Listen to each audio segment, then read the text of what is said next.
இன்றைக்கி 27th March Wednesday. இன்றைக்கி மதிய லஞ்சுக்கு என்ன பண்ண போகிறேன் அப்படின்னா, கடலைப்பருப்பு சட்னி, அப்புறமா அவரைக்காய் இருந்துச்சு, அவரைக்காய் பொரியல் பண்ணிடலாம். நேற்று வச்ச ரசம் இருந்துச்சு, சரி அதே சூடு பண்ணிடலாம் அப்படின்னு யோசிச்சிருந்தேன். ஃபர்ஸ்ட் நான் கடலைப்பருப்பு சட்னிக்கு எல்லாம் ரெடி பண்ணுறதெல்லாம் ரெடி பண்ணியாச்சு. இந்த சட்னி ரொம்ப ரொம்ப ஈஸி தான்.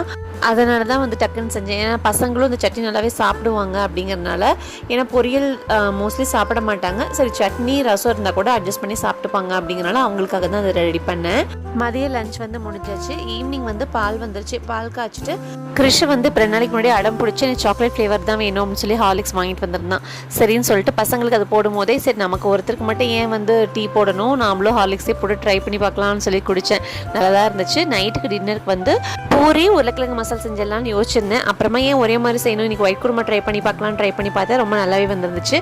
அவ்வளோதாங்க. இது வரைக்கும் என் சேனலை சப்ஸ்கிரைப் பண்ணி ரொம்ப நன்றி. அடுத்த வீடியோவில் பார்க்கலாம்.